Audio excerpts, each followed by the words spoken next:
Hello, I'm Claire Smith and welcome to my channel. So I usually make videos on perfume and perfume science, but today I'm going to do something slightly different, and this has been inspired by what's happened to me over the last couple of days. So I have ended up with the wrong perfume. I did not order this perfume, I did not want this perfume, but yet again I've got the wrong perfume.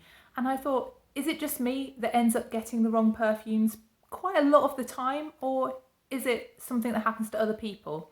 So if you're a reviewer or even not a reviewer and you've ended up with the perfume you did not intend buying through either your own fault, someone online's fault, then please keep watching because this is the video for you.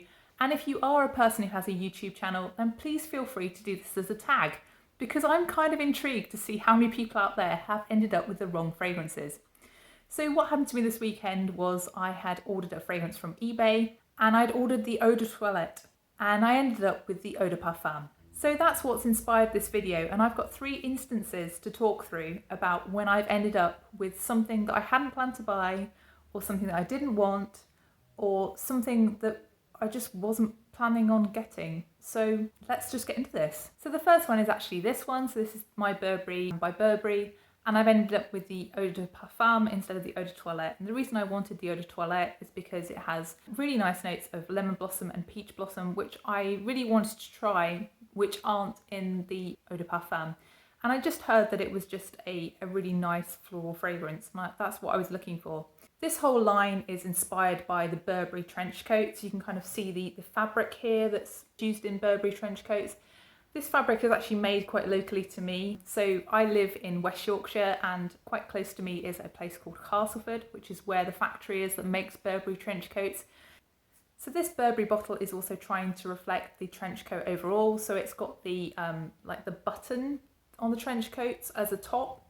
Also, one thing to say about this fragrance, if you haven't seen Abby with Love's video on her buying the 900ml size of this fragrance, please check out her haul video where she has that, because it's just insane watching that. I remember I saw that 900ml bottle on the TK Maxx website, and I thought I did like a double take. I couldn't believe it.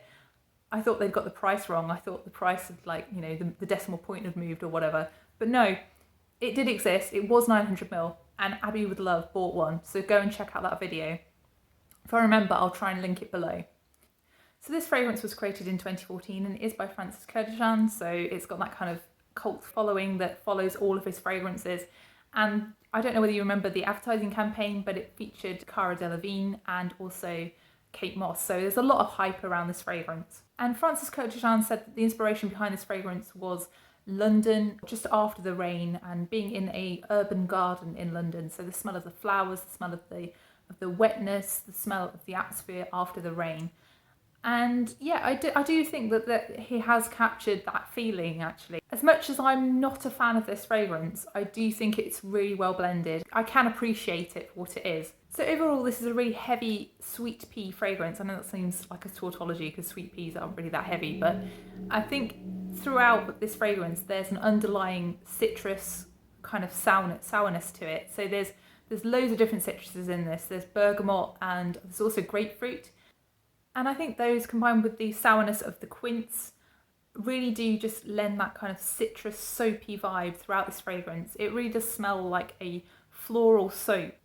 Out of the floral notes in this, I do smell the rose, I do smell the freesia, but as I've said, it's really incredibly well blended, so it's really hard to discern individual notes. So there's meant to be patchouli in this as well, and that's really background to me, and really the dry down for me is like a floral citrusy musk.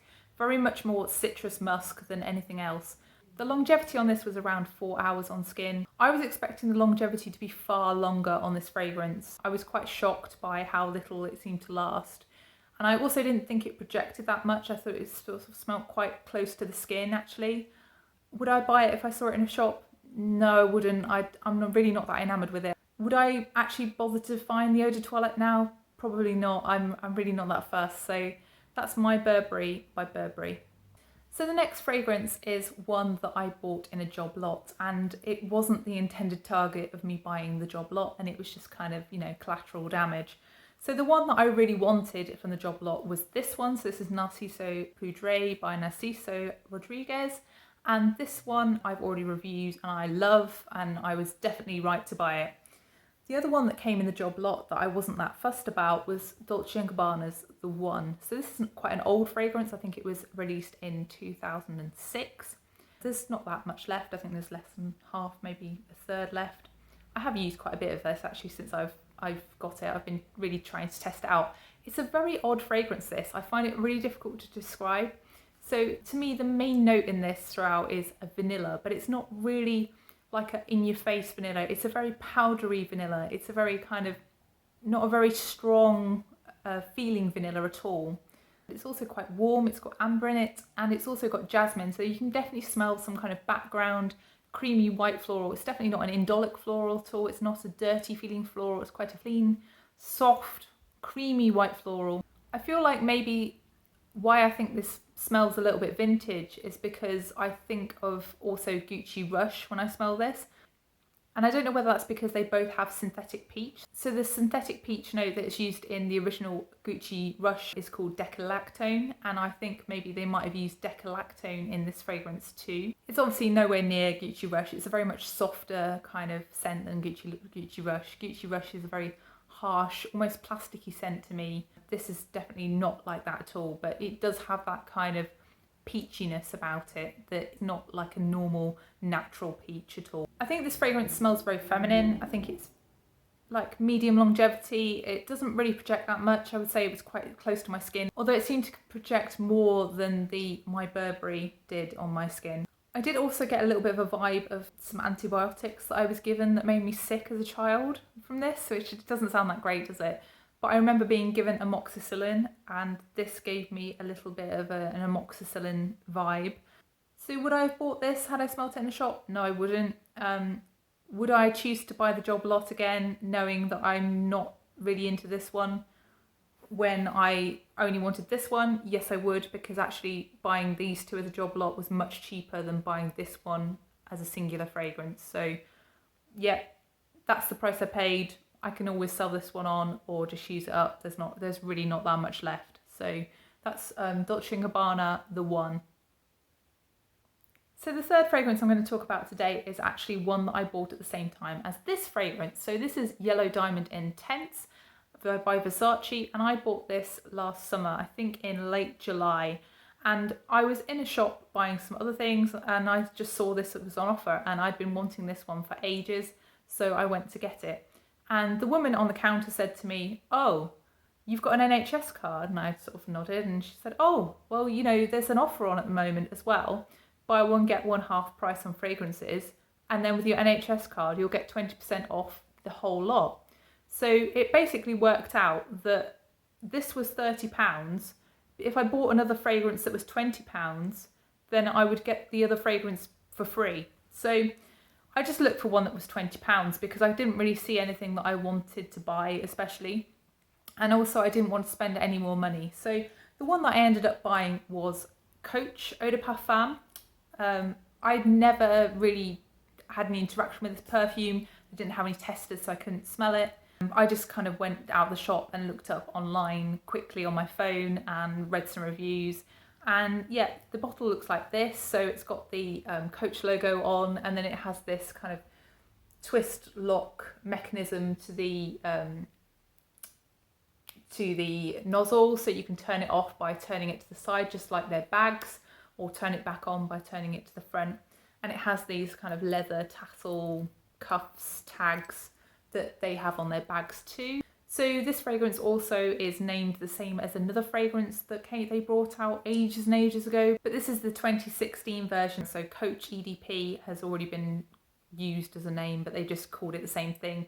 So this fragrance to me is like one of those dumb reaches. It's one of those that is inoffensive, and it's nothing special, but it's good for every day. So the opening to this fragrance is quite raspberry led, and there's also pink pepper in the opening, and it's definitely a little bit kind of spicy in the opening. The opening is probably the best bit. In the dry down, the rose is more prominent, and actually it's supposed to be a fantasy note of cyclamen, but I don't really think cyclamens smell of much, so I can't really detect what that would be or even smell like actually. I've smelt real cyclamen, so I don't think they have any scent whatsoever. There's also supposed to be suede in this fragrance, which is supposed to reflect the Coach bag. So the idea of this fragrance is that it's meant to reflect New York and also Coach bags within New York as a setting. So the dry down is quite musky, but it also has that suede note. And I think the suede note is the thing that makes it vaguely interesting. It's a very safe office scent. So the scent in my collection that this really reminds me of is Jimmy Choo. But I actually think that I ultimately prefer the Jimmy Choo fragrance. There's something about this that just doesn't grab me. But you know, it was completely free. I didn't choose it. So I think it is pretty. It's just not wow. That's Coach EDP by Coach. So that was the final fragrance for this video. If you have liked the video, then please like the video. And if you haven't done already, then please consider subscribing. I do loads and loads of videos on perfume and perfume science. And I'd love to have a chat with you in the comments. So please let me know, has this happened to you? Have you accidentally ended up with a fragrance that you didn't intend to purchase through some reason or another, such as the ones that I've listed here? Do you own any of these fragrances? Do you think that I'm misjudging them? Do you really love any of these particular fragrances? Please let me know, and I'll see you in the next one. Bye!